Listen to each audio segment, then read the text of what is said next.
My name is Bobby, and the thing my family never understood about me is that I can stay quiet for a long time without being weak.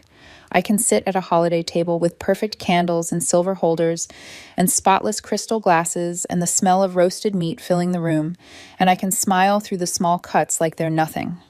I can let my father perform his yearly toast like it's entertainment, and I can let my sister grin like she's hosting the whole world out of the goodness of her heart. I can do that, and I have done that for years, because it was easier to let them think I didn't care than to watch them enjoy the reaction they wanted from me. That night, the table looked flawless in the way my mother prided herself on, the kind of picture-perfect setting she would later post online with a caption about traditions and gratitude, as if gratitude wasn't something she only expected from other people. My sister sat at the head of the table like she owned the place, telling another long story about her latest business deal and how she was already planning the next one. She talked with that smooth confidence that made strangers believe she was the kind of person who never needed help, the kind of person who always landed on her feet. I didn't bother pointing out that the down payment for her first deal had come from me, wired into her account when she'd sworn she would lose everything if she didn't get it. I didn't remind anyone that the reason she could sit there so comfortable and so smug was because I had been quietly holding the whole setup together behind the scenes. They all loved to call this place the family getaway, the vacation home, the holiday house, as if it had floated into existence because of family love. But it wasn't love that bought it. It was me. I bought the house. I maintained it. I paid the taxes on it. I handled every bill without fanfare, every repair without a group text, every utility cost without a single thank you. Somewhere along the way, my sister decided it was hers. She acted like she was the rightful owner, like we were all coming to her house for the holidays, as if she was the one graciously hosting us. She used the address on everything from bank documents to party invitations. She hosted her friends there and presented it as her property. She hinted she might renovate the kitchen, as if the kitchen belonged to her imagination. She never paid a cent for utilities, repairs, taxes, or upkeep. And every holiday, the pattern repeated itself, from little digs from my father, a smirk from my sister, and my mother pretending not to hear. When the main course was served, my father picked up his glass. He always made a toast, but his toasts weren't warm or sentimental. They were performances, and I had been his favorite target for years. He raised his glass with that smirk he always wore when he thought he was about to land a hit. "To the one who can't seem to get their life together," he said. And the familiar chuckles went around the table, the same rehearsed amusement I'd heard countless times. Before the sound even faded, my sister leaned in with a grin, eyes bright, like she was adding the punchline to a joke she'd been telling her whole life. "But at least she makes us feel financially better about ourselves," she said. The laughter that followed was almost reflexive for them, the kind of laughter people do when they want to stay on the right side of whoever holds power in the room. My mother didn't laugh, not exactly, but she didn't stop it either. She just stared at her plate like silence could pass as innocence. Normally I would have played along because that was the role. The quiet one, the one who absorbs it, the one who keeps everything running while being treated like the family punchline. But something in me had shifted over the past year. I had been doing a lot of thinking, a lot of quietly pulling away, and a lot of preparing for the day when I wouldn't just sit there and take it. I took a sip from my glass, stood up slowly, and waited until I had their full attention. My voice was calm, almost casual, the way it gets when you're no longer bargaining with the outcome. "To the one," I said, "who just sold the vacation home you've been living in, rent-free." The clinking stopped. It was like I dropped a glass on the floor, and every shard of it was hanging in the air. My father's smirk vanished so fast it looked like someone had wiped it off his face. My sister's mouth hung open, the grin collapsing into shock. My mother froze with her fork still in her hand, eyes wide like she had just heard something that could not be undone. I sat down without another word. No explanation, no follow-up, just silence. It stretched across the table like a heavy fog, pressing in on all of them. Finally, my mother muttered, "You didn't." Her voice was low, but sharp enough to cut through the quiet. I didn't answer, because answering would have made it a conversation. And I wasn't there to negotiate. I had. And they would find out soon enough just how much else I was done putting up with.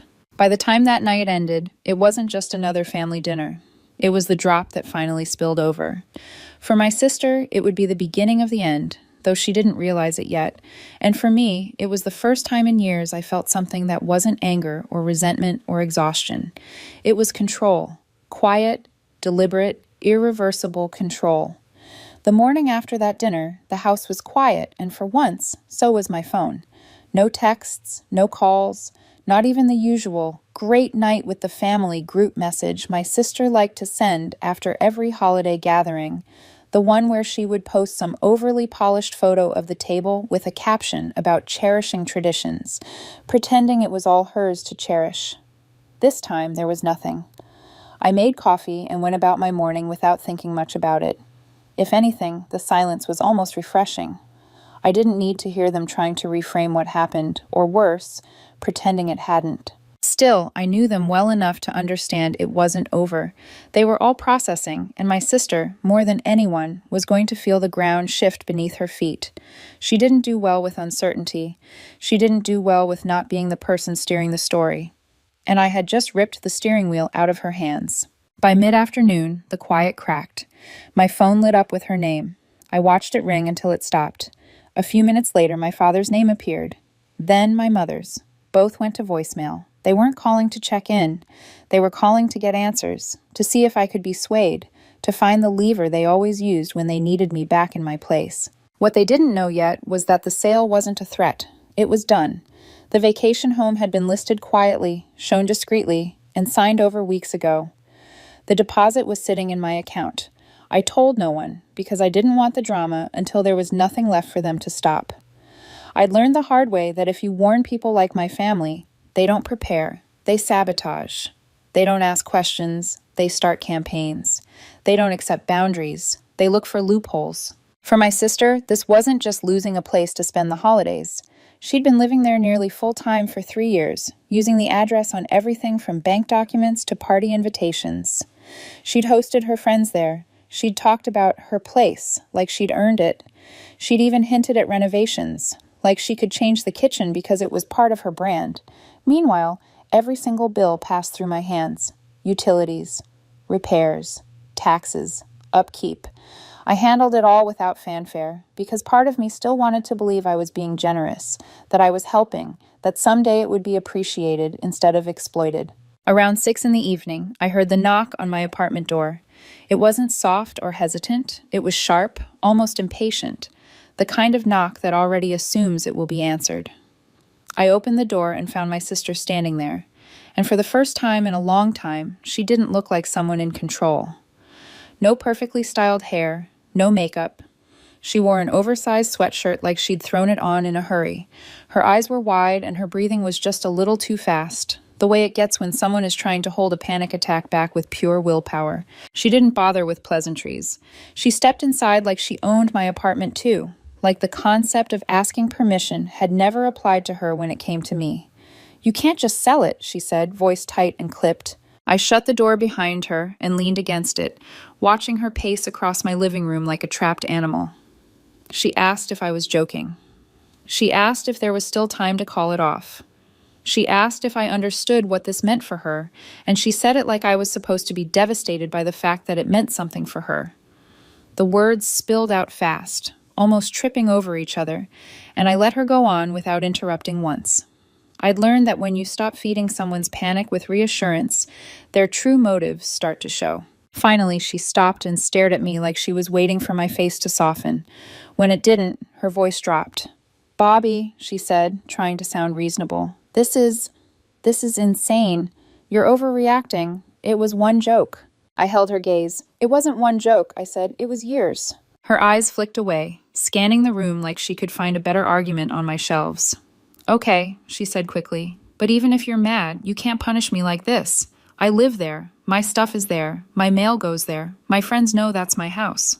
"That's the problem," I replied, calm enough that it made her blink. "It was never your house. It was mine." Her face lost color.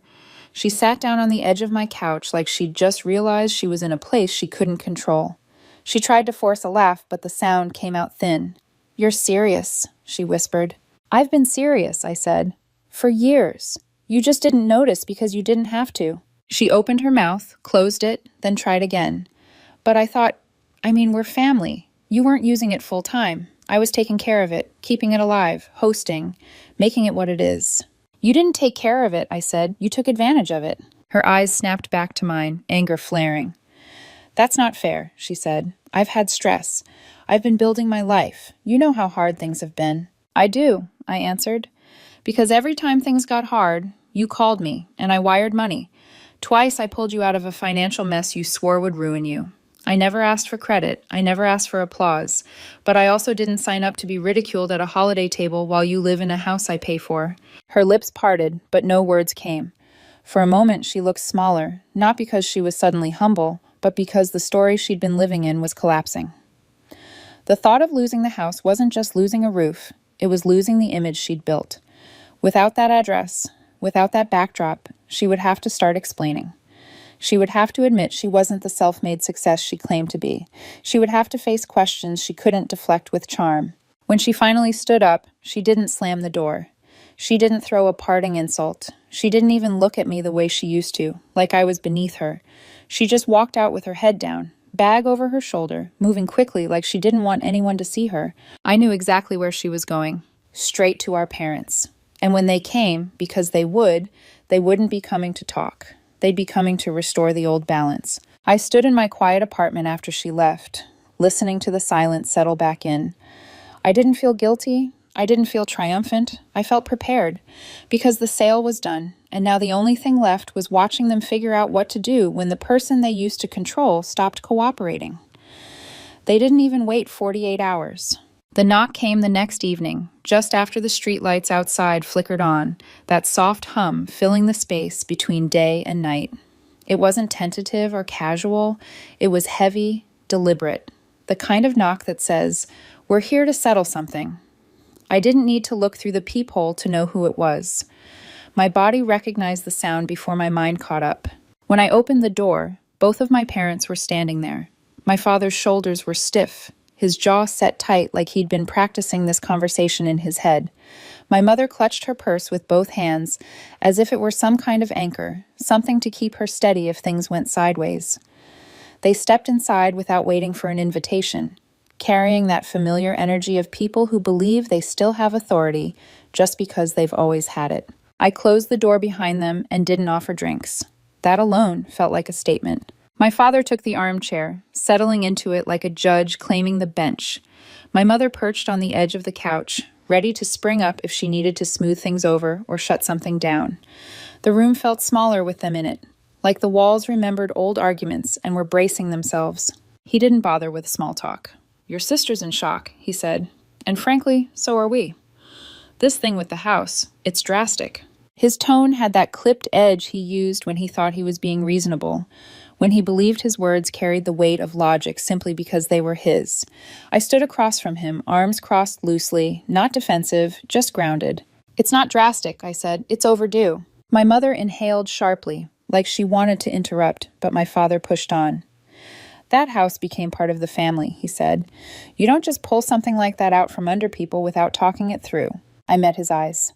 "When's the last time either of you paid for a repair?" I asked. "Or a single month of utilities? Or property taxes? When's the last time you contributed anything at all to that house besides opinions?" My mother opened her mouth, then closed it. She looked down at her purse like the answer might be written on the leather. The silence stretched, thick and uncomfortable. My father shifted in his seat, his foot tapping against the rug. "Family sticks together," he said finally. "Sometimes you help each other out. That's just how it works." "No," I replied. "Family doesn't mean being the permanent safety net while being mocked for supposedly not having your life together. Family doesn't mean silently footing the bill for years, so someone else can live like a host in a house they never bought, only to humiliate you at your own dinner table." The words hung there, heavier than I expected. My mother's expression softened, not with defensiveness, but with something closer to uncertainty. "Maybe," she said carefully, "maybe things were misunderstood. Maybe we didn't always show enough appreciation." She used the word maybe like it could smooth the edges, like it could turn years of behavior into a miscommunication. I didn't let it pass. "There is no maybe about it," I said. "You took me for granted, not once, not accidentally, as a pattern." They didn't deny it. That was the part that surprised me most. There were no excuses, No attempts to rewrite history, no sudden claims that they had done more than I remembered. They just sat there, absorbing the truth like it had finally caught up to them and there was nowhere left to run. When they finally stood to leave, my father was the first out the door. He didn't look back. My mother lingered for a moment, turning toward me with an expression I hadn't seen before. It wasn't disappointment or expectation. It was something closer to recalibration, like she was seeing me not as the child who would always cover the gaps, but as someone who had stepped out of that role entirely. She didn't ask me to undo the sale. She didn't try to guilt me. She just nodded once, faintly, and followed my father into the hallway. I stood in the doorway for a moment after closing the door, listening to their footsteps fade. The quiet that settled afterward felt different than before. It wasn't fragile. It wasn't waiting to be broken. It felt earned. For the first time in years, I wasn't on the defensive. The power dynamic had shifted, and they all felt it. But I also knew my sister wasn't going to absorb this loss in silence. She had an ego that couldn't stand public cracks, and losing that house was going to leave one big enough for the whole family to see. She wouldn't come at me directly, not at first. She'd start working through the people she thought she could turn, and I was ready for that too. By the third day after the dinner, I knew my sister had gone into full damage control mode. She wasn't calling me. She was calling everyone else. Friends I hadn't spoken to in months had suddenly reached out, messages opening with careful concern, the kind that pretends to be neutral but is really fishing for information. Some asked how I was doing. Others asked if everything was okay with the family. A few went straight to the point and asked what had really happened with the house. They all had the same tone, cautious and tentative, like they were afraid they'd step on a landmine if they phrased things wrong. It didn't take long to understand why. In her version of events, I had blindsided her. I had sold the family home right out from under her, the same home she claimed she had helped build into what it was. She painted herself as practically homeless, a victim of my cold, impulsive decision. She left out every important fact: that the house was mine, that I bought it, paid for it, and maintained it alone, that she had lived there rent-free for years while using it to elevate her image. At first, I let it go. I figured the people who mattered would see through it. I didn't feel the need to defend myself against a story that couldn't hold up under even mild scrutiny. But then the calls got stranger. My realtor called to say my sister had shown up unannounced at one of his other property showings, cornering him in front of potential buyers. She demanded to know who had purchased the vacation home, and hinted she was considering legal action. He sounded uncomfortable, even recounting it, like he couldn't quite believe someone would behave that way so publicly. It was absurd. She had no legal ground at all, but it showed me something important. She was willing to pull outsiders into this. She wasn't just venting, she was escalating. That night, there was another knock on my door. Standing there was one of my sister's closest friends, a woman I'd only met twice in passing. She asked if she could talk, said she wanted to hear my side before taking anyone's word for it. I hesitated, then stepped aside. She didn't waste time. She told me she'd been staying at the vacation home on and off for the past few months, and my sister had told her she owned it completely. No mention of me, no mention of shared anything, just ownership, full and unquestioned. The friend looked embarrassed as she said it, angry even, like she'd just realized she'd been complicit in a lie. I didn't give her every detail. I didn't need to. I told her the truth plainly, and I let the silence do the rest. When she left, she paused at the door and said something that stuck with me. She's going to burn herself down if she keeps pushing this. By the weekend, cracks were already forming in my sister's story. A cousin called to tell me they'd overheard her on the phone, yelling about people switching sides. Apparently, that friend had confronted her, and instead of backing down, my sister doubled down. She claimed I was lying to make her look bad. She said I was jealous of her life. It was easier for her to believe that than to face the truth. Then came the move I didn't see coming. The buyer of the vacation home reached out through my realtor. He said my sister had tracked down his office and shown up in person, without an appointment, demanding he undo the deal because it was a family matter. According to him, she got loud enough that security had to escort her out. He wasn't angry with me. If anything, he sounded understanding. But he made one thing clear. If she approached him again, he would file a harassment report. That's when it hit me. She was unraveling faster than I thought, and people were starting to notice. Not just friends or family, but outsiders, strangers, people with no emotional attachment to her story. She was crossing lines that couldn't be walked back. I didn't plan on stopping her. Sometimes the best way to win is to let someone dig their own hole. She thrives on reaction, on keeping things alive, long past their expiration date. I had expected her to drag this out for weeks. The fact that she was burning through credibility so quickly caught even me off guard. It started with a message from my cousin. "You need to see what your sister just posted." Attached was a screenshot from a community bulletin board in the small town where the vacation home was located. My sister had written a full-length rant accusing the buyer of stealing her property. She claimed she had been tricked out of her rightful inheritance by a family member with no loyalty. She didn't write my name, but she didn't have to. Everyone knew who she meant. She went further. She attached photos of herself around the property, lounging on the porch with a coffee cup, posing with friends in the kitchen, sitting on the dock in summer. She framed them as proof of ownership, which was laughable, but also dangerous. The post included the buyer's full name, the address of the house, and even the name of his business. I read it twice, feeling the shift in my chest. This wasn't just a family meltdown anymore. She was dragging an innocent third party into her mess. The buyer called me that afternoon. His voice was calm, but I could hear the irritation underneath. He told me clients were calling him all day asking what was going on, that she was making him look like a criminal. He paused, then said if she kept this up, he'd have his lawyer file for a restraining order, and if it came to court, he'd need me to testify. I told him I understood, and for the first time in this entire ordeal, I made a decision I hadn't wanted to make before. I called my parents and pulled them directly into the fire. When I called my parents, I didn't soften anything. I didn't summarize. I didn't protect her. I told them exactly what my sister had posted, where she had posted it, and what she had included. The buyer's name, his business, the address of the house. I told them he was preparing legal action and that if it went that far, I would testify. Not against family, but for the truth. There was silence on the line, the kind that tells you people are finally seeing the full picture and realizing there's no way to spin it anymore. My father was the first to speak. "We'll talk to her," he said.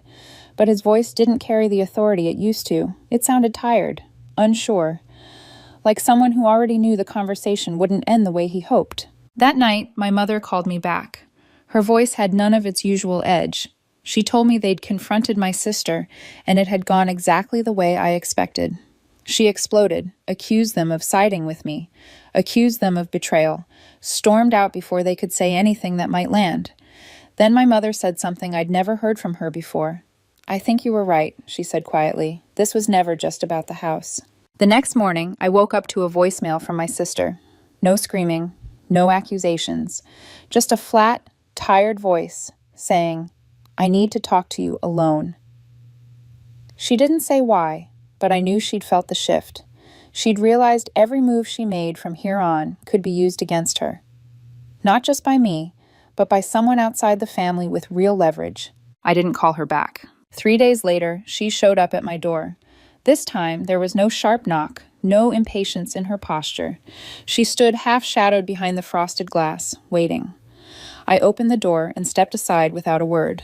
We sat at my kitchen table, the same table where I'd eaten countless quiet breakfasts alone. She kept her hands clasped, eyes drifting around the room, but never really meeting mine. For a long moment, neither of us spoke. It wasn't awkward silence. It was the kind that fills the space when both people know the power dynamic has shifted and there's no pretending otherwise. When she finally spoke, her words came slowly. She didn't apologize. Not really. She said things had gotten out of hand. She said the post was written in anger. She said she'd deleted it. She said she never meant to cause trouble for the buyer. She said she'd been under a lot of stress. Each sentence was an explanation that carefully avoided accountability. I let her finish. Then I told her what was going to happen next. There would be no more unspoken financial favors. No more borrowing that was really taking. No more living in anything I owned. If she wanted something, she would pay for it herself. If she pulled me into public drama again, I would cut contact entirely. No second chances, no negotiations. She didn't argue, she didn't joke, she didn't twist it around. She just nodded once, eyes fixed on the table, like she couldn't stand to look at me while agreeing. When she left, I closed the door and thought, that's it. It's done. I was wrong. A week later, the buyer called me unexpectedly. I braced myself, assuming there was another problem, but instead he thanked me for keeping things from spiraling further. Then he mentioned something that made me almost laugh out loud. My sister had contacted him again, not to harass him this time, but to ask if he'd consider selling the property to her once she got the funds together. She offered to pay full market value, as if money was the only obstacle between her and rewriting history. The irony was, she didn't have anywhere near what she'd need. She'd have to find investors, take out loans, or ask our parents for help. I could already imagine the conversations, the mental gymnastics she'd use to frame herself as the rightful owner, fighting to reclaim what was hers. That's when it hit me. She hadn't learned the lesson. She wasn't moving forward.